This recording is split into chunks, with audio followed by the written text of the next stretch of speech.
जितना मास आपने रिएक्टेंट्स में डाला है उतना ही मास आपको प्रोडक्ट में मिलेगा, और यही स्टेटमेंट इस लॉ ने, ये लॉ बताता है।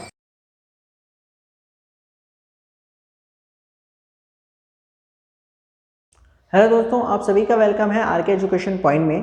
दोस्तों, इस वीडियो में हम आपको बताएंगे लॉज ऑफ केमिकल कॉम्बिनेशन, जिसके अंदर हम आपको बताएंगे फर्स्ट लॉ, जिसको हम कहते हैं लॉ ऑफ कंजर्वेशन ऑफ मास। ठीक है, तो सबसे पहले हल्का सा एक बात समझ लेते हैं कि जो लॉ ऑफ केमिकल कॉम्बिनेशन है वो आपको क्या बताते हैं। ठीक है, तो अगर हम बात करें लॉ की, तो ये काफ़ी लॉ हैं, जैसे लॉ ऑफ कंजर्वेशन ऑफ मास हो गया, लॉ ऑफ कांस्टेंट प्रोपोर्शन हो गया, लॉ ऑफ मल्टीपल प्रोपोर्शन हो गया। तो ये लॉज आपको क्या बताते हैं? ये लॉ आपको बताते हैं कि किस तरीके से एटम्स कंबाइन होते हैं और आपको मॉलिक्यूल्स और कंपाउंड देते हैं। इसको ध्यान से समझना, मतलब एटम्स ऐसे ही नहीं है कि उनको सपने आ रहे हैं कि हम मिल जाएंगे तो मॉलिक्यूल्स बना देंगे और किसी भी रेशियो में मिल जाते हैं, कैसे भी मिल जाते हैं। नहीं, वो कुछ प्रॉपर्टीज को, कुछ लॉज को फॉलो करते हैं। उन्हीं लॉज को हम लॉ ऑफ केमिकल कॉम्बिनेशन कहते हैं। ठीक है, तो लॉ ऑफ केमिकल कॉम्बिनेशन आपको एक आइडिया देता है ये समझने में कि भाई एटम किस तरीके से कंबाइन होते हैं एक दूसरे से, जिससे वो मॉलिक्यूल बनाते हैं, फिर कंपाउंड बनाते हैं, ये सब चीज़ें। क्लियर? तो इसके अंदर 3 लॉ हैं। बेसिकली क्लास 9 में सिर्फ 2 ही आप पढ़ोगे। एक है लॉ ऑफ कंजर्वेशन ऑफ मास और एक है लॉ ऑफ कांस्टेंट प्रोपोर्शन। ठीक है, ये 2 आप जो लॉ हैं वो आपके सिलेबस में है, वो वाला आपके सिलेबस में नहीं है, वो आप हायर क्लासेस में पढ़ोगे, मींस क्लास 11 में आप उसको पढ़ोगे। ठीक है, तो आज की वीडियो में, मतलब इस वीडियो में हम आपको बताएंगे लॉ ऑफ कंजर्वेशन ऑफ मास। तो लगाओ भाई साहब heading law of conservation of मास की।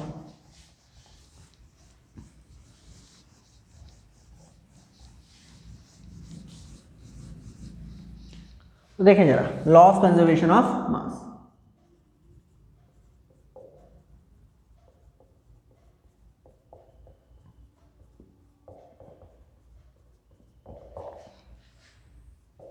ठीक है, तो इसका स्टेटमेंट देखिए क्या है कि अकॉर्डिंग टू दिस लॉ जो मास है neither be created nor be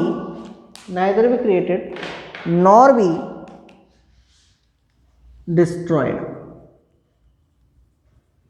in chemical reaction.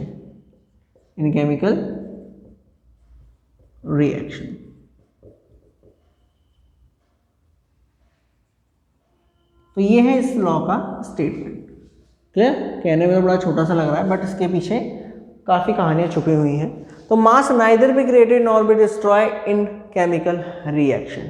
ना ही मास बनता है, ना ही मास खत्म होता है एक केमिकल रिएक्शन में। अब ये केमिकल रिएक्शन क्या है तो ध्यान समझो। एक केमिकल रिएक्शन मतलब कि आपने चैप्टर नंबर 2 में पढ़ा है एक चीज़, chemical change.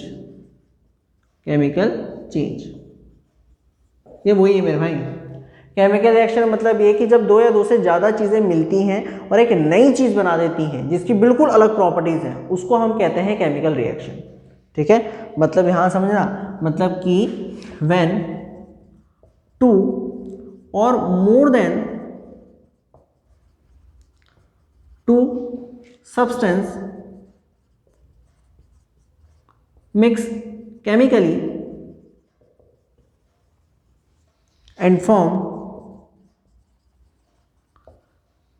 new substance with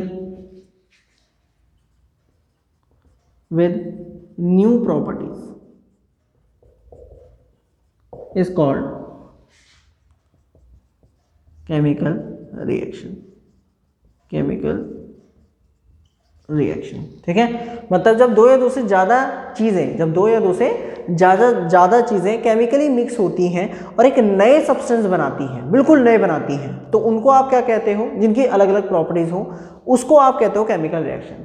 basically यही चीज़ आपने chapter number 2 is matter around us pure में केमिकल चेंज में भी पढ़ी होगी। केमिकल चेंज और ये एक ही है। जैसे मैं आपको एग्जांपल बताता हूँ इसका। जैसे एग्जांपल हो गया आपका let's say burning of coal, कोयला। अब जब आप कोयले को जलाते हो तो ब्लैक कलर का स्मोक निकलता है, मतलब जो कार्बन है जो कोयले के अंदर है वो किस में बदल रहा है? कार्बन डाइऑक्साइड गैस में बदल रहा है जब हम कोयले को हीट करते हैं in the presence of oxygen. Clear? Chemical reaction समझ में आया? मतलब ये कि एक केमिकल रिएक्शन में, ध्यान समझिएगा इसको, एक केमिकल रिएक्शन में ना ही मास बनता है ना ही मास डिस्ट्रॉय होता है, और इसी स्टेटमेंट को हम लॉ ऑफ कंजर्वेशन ऑफ मास कहते हैं।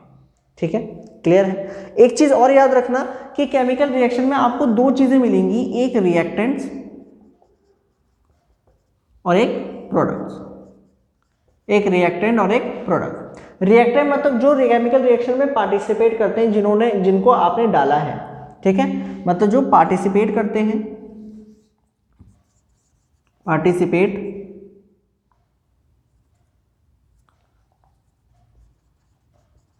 इन केमिकल रिएक्शन, जो पार्टिसिपेट करते हैं, और ये फाइनल रिजल्ट है। ये फाइनल रिजल्ट है किसका? आपका नहीं, ये फाइनल रिजल्ट है केमिकल रिएक्शन का।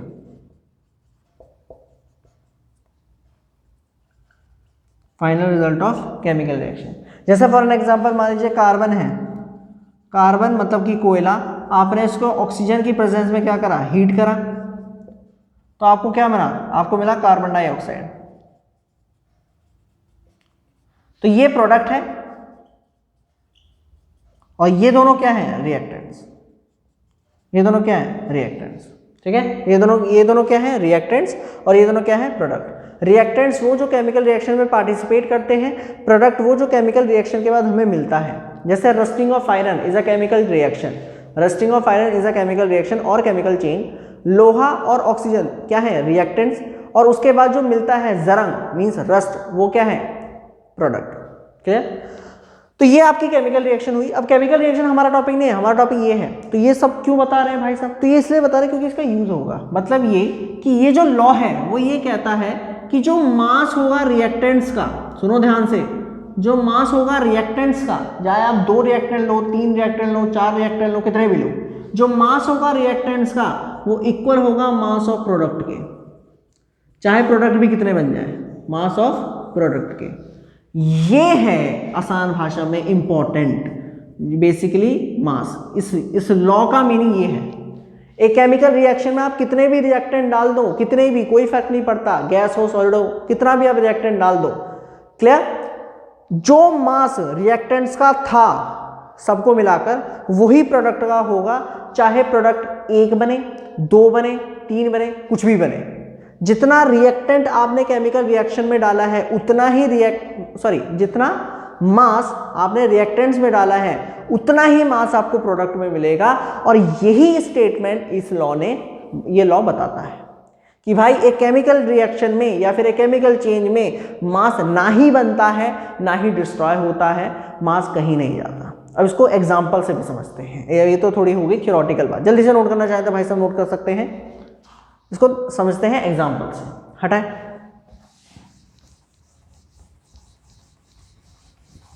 पकड़ने वाली बात क्या है इस टॉपिक, इस लॉ में, ये कि mass of reactants equal to mass of product. मैं आपको एक एग्जांपल से समझाता हूं, आपको बहुत झट से समझ में आ जाएगा, आराम से समझना। ठीक है, इसको इरेज नहीं कर रहे क्योंकि ये काम का है। अब समझो हमने क्या काम करा, एग्जाम्पल समझना। हमने क्या एग्जाम्पल हमने लिया कि मान लो भाई एक कैंडल है, मान लो क्या है, एक कैंडल है ऐसे करके, और हमने क्या काम करा, उसको ऐसे करके बॉक्स में बंद कर दिया। एक बहुत बड़ा सा बॉक्स है, ठीक है, एक बहुत बड़ा सा बॉक्स है जिसमें गैस आर पार नहीं जा रही, और यहाँ पर हमने वेट मशीन रख दी। ये क्या है? Weight machine, weight machine. Clear? और इसके अंदर मान लो ऑक्सीजन गैस भी फिल्ड होगी। ये क्या है? Oxygen gas.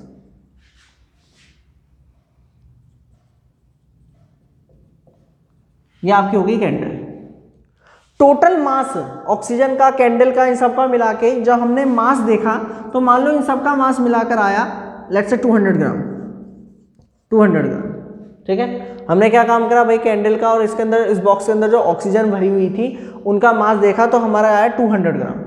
इस बॉक्स वॉक्स सबको मिला के, मतलब कि रिएक्टेंट्स हमारे पास, रिएक्टेंट्स का मास कितना है? 200। रिएक्टेंट्स वो जो इनिशियल में हमारे पास होते हैं 200 ग्राम, मतलब कि कैंडल और ये ऑक्सीजन और ये बॉक्स चाहो तो चाह सकते हो। अब हमने क्या काम करा, इसको जलाया, मान लो ये जल गई, मान लेना ये जल गई,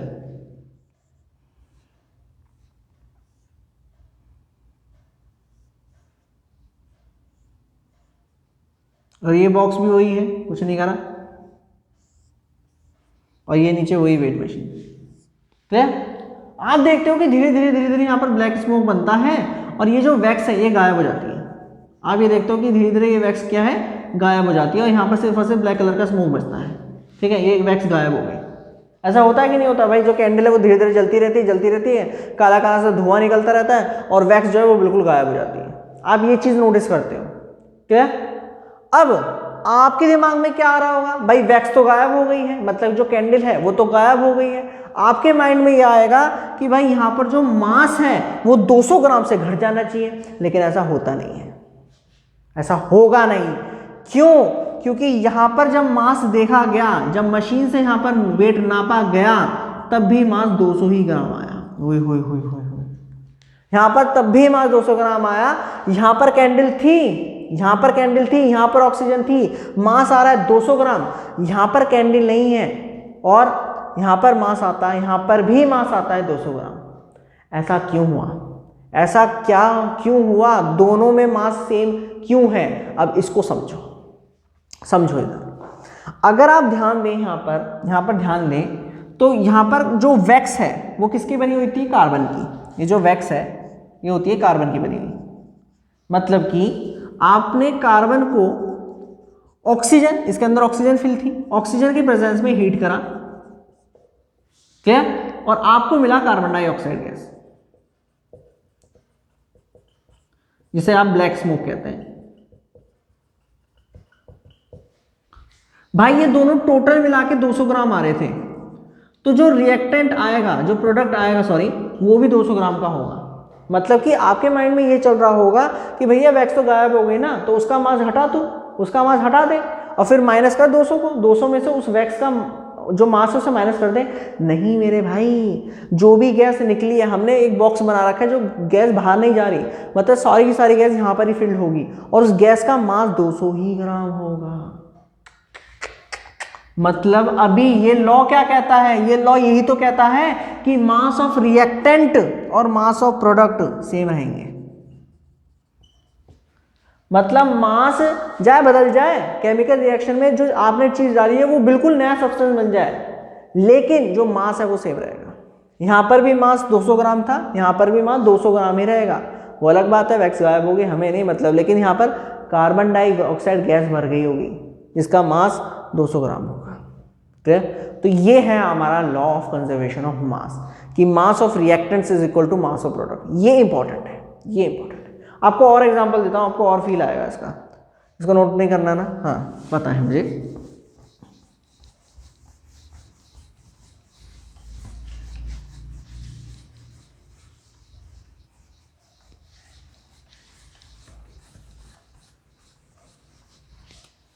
अब देखो इसको और समझते हैं। देखो एक और एग्जांपल बताता हूँ। डिकम्पोजिशन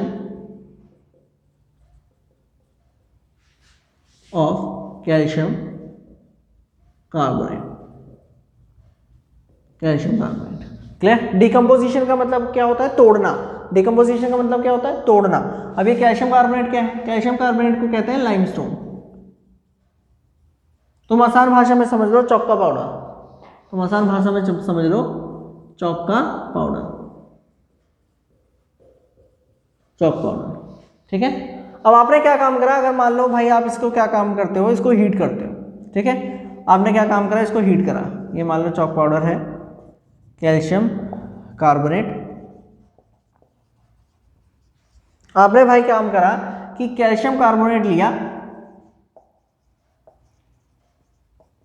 और इसको क्या करा? हीट करा। ठीक है? कैल्शियम कार्बोनेट आपने क्या काम करा? इसको क्या करा? हीट करा। अब हीट करके क्या बनता है? यहां पर हीट करके बनता है calcium oxide plus carbon dioxide gas. Carbon dioxide gas. ठीक है? एक सेकेंड। Carbon dioxide gas. ठीक है भाई। आपने क्या काम करा, आपने भाई चौक का पाउडर ले लिया, थोड़ा सा यहाँ पर रखा और उसको क्या काम करा, हीट करा। हीट करके आपको दो चीज़ें मिल गई, एक बन गया कैल्शियम ऑक्साइड, एक बन गया आपका कार्बन डाइऑक्साइड गैस। अब ये कैल्शियम ऑक्साइड क्या होता है, इसको कहते हैं लाइम, आसान भाषा में भैया चूना। वो चूना नहीं पानी में लगा खाते हैं व्हाइट कलर का, जिसे सफ़ेदी करते हैं, तो भैया वो है चूना। ठीक, अब आपने अगर मान लो कैल्शियम कार्बोनेट लिया, लेट्स से 100 ग्राम, मीन्स जो मास है रिएक्टेंट का वो कितना आ रहा है, 100। अब यहाँ पर दो चीज़ें बनी, एक है कार्बन डाइऑक्साइड गैस और एक है कैल्शियम ऑक्साइड। आपने जब देखा, अब ध्यान समझना, आपने चौक के पाउडर को लिया, उसको हीट करना शुरू करा, हीट करना शुरू करा तो गैस उड़ती गई, कार्बन डाइऑक्साइड गैस उड़ती गई, और वहाँ पर क्या बचा, सिर्फ और सिर्फ चूना बचा। और आपने नोटिस करा, जैसे यहाँ पर है, यहाँ पर आपने पहले नाप लिया 100 ग्राम चूना, वो सॉरी चौक पाउडर, और फिर आपने इसको हीट करा, तो आपने ये देखा कि भाई एक तो गैस निकल गई और यहाँ पर कुछ व्हाइट कलर का लिक्विड सा बचा, means calcium oxide, calcium oxide. ठीक, और फिर इसका मास देखा, तो जब आपने कैल्शियम ऑक्साइड का मास देखा तो लेट्स से वो आ गया, लेट्स से 60 ग्राम। आपने कहा कि भाई तेरा लॉ तो गलत है, मैंने क्या काम करा था, मैंने तो चौक के पाउडर को हीट करा था और उसमें से गैस बाहर निकल गई थी और चूना चूना बचा था, और जब चूने चूने का मास देखा तो वो आया था 60 ग्राम।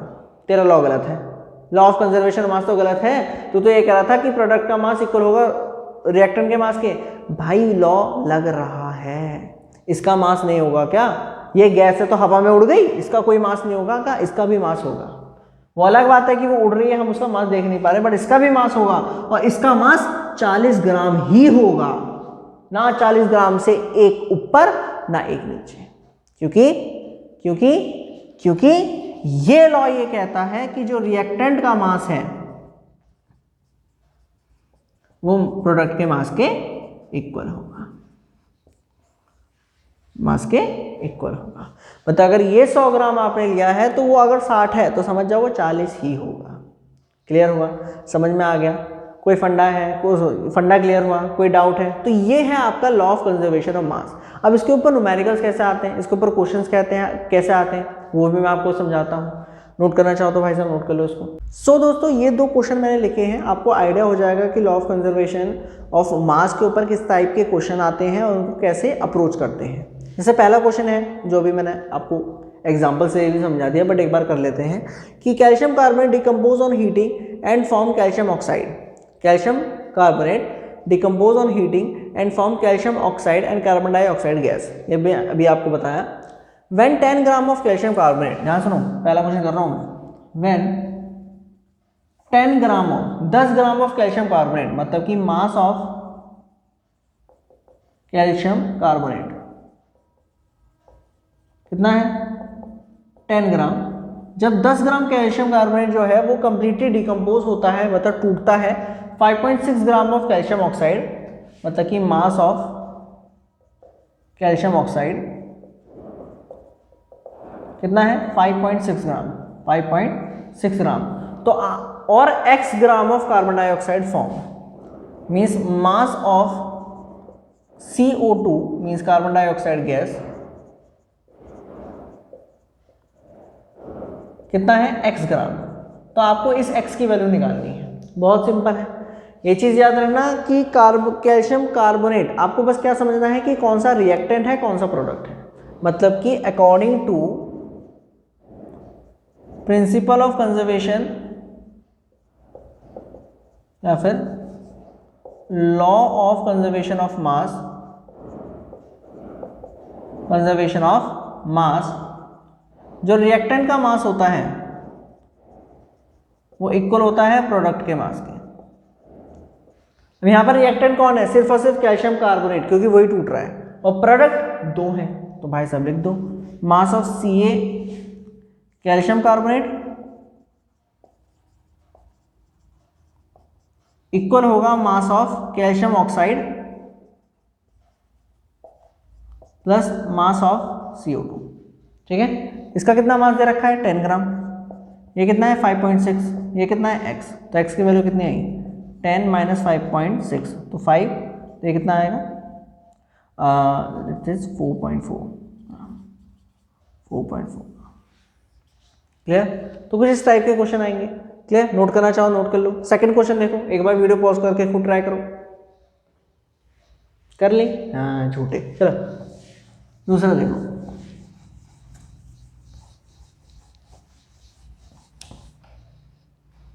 सेकंड क्वेश्चन क्या है कि sodium carbonate react with ethanoic acid, मतलब कि sodium carbonate react with ethanoic acid, मतलब यहाँ पर दो रिएक्टेंट्स हैं। पहले ये सोचना पड़ेगा कि रिएक्टेंट कौन है और प्रोडक्ट कौन है। रिएक्टेंट वो होते हैं या तो जो टूट जाते हैं, डिकम्पोज होते हैं, या फिर जो दो मिलते हैं, जैसे यहाँ पर बोल रखा है सोडियम कार्बोनेट रिएक्ट विद, मतलब वो रिएक्ट कर रहा है किसके साथ, इथेनॉइक एसिड का, एसिड के साथ, मतलब ये दोनों मिल रहे हैं, मतलब ये दोनों रिएक्टेंट हैं। And form sodium ethanoate carbon dioxide and water, मतलब तीन प्रोडक्ट बनाते हैं। इफ ये क्या है 5.3 gram sodium carbonate react with 5.6 gram of ethanoic acid, मतलब कि मास ऑफ सोडियम कार्बोनेट कितना दे रखा है, दे रखा है आपका 5.8 ग्राम, सॉरी 5.3 ग्राम, 5.3 ग्राम। उसके बाद मास ऑफ इथेनॉइक एसिड कितना दे रखा है 5.6 ग्राम। क्लियर। तो ये दोनों इतने ग्राम जो दोनों हैं ये रिएक्ट करते हैं, रिएक्ट करके बनाते हैं 2.2 gram of carbon dioxide and 0.9 gram of water and 8.2 gram of sodium ethanoate. उल्टा पड़ रहा, मास ऑफ, ये दोनों तो हो गए रिएक्टेंट्स, ठीक है। मतलब अगर मैं आपसे पूछूं रिएक्टेंट्स का मास बताओ तो कितना होगा 5.3 प्लस 5.6, ये कितना है 10.9 ग्राम, ठीक है भाई। इन दोनों को प्लस कर दिया ना 5.3 और 5.6 को, तो ये कितना है, क्लियर, 10.9। अब उसने कहा है कि अगर 8.2 ग्राम ऑफ सोडियम इथेनोएट और 2.2 gram of carbon dioxide and 0.9 gram of पानी अगर मान लो बनता है, तो चेक करो क्या इस सिचुएशन में law of conservation of mass hold हो रहा है नहीं हो रहा है, तो इसको चेक करना है। अब इसको समझो, अगर रिएक्टेंट का मास प्रोडक्ट के मास के इक्वल है, अगर रिएक्टेंट का मास प्रोडक्ट के मास के इक्वल है, तब इसका मतलब कि यहां पर जो लॉ ऑफ कंजर्वेशन ऑफ मास है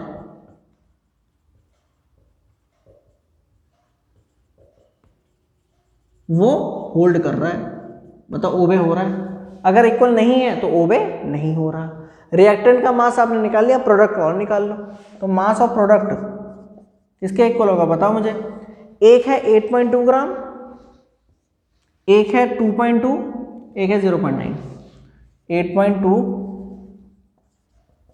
प्लस 2.2 प्लस 0.9, इनको प्लस करके अगर 10.9 आ गया, मतलब कि दोनों का मास सेम आ गया, तब तो ये होल्ड करता है। नहीं आया तो नहीं आया, नहीं आया तो नहीं आया, मतलब नहीं आया तो होल्ड नहीं करता।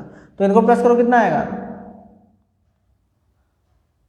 ये आया 13, ये हो गया आपका 9, 11.3 ग्राम।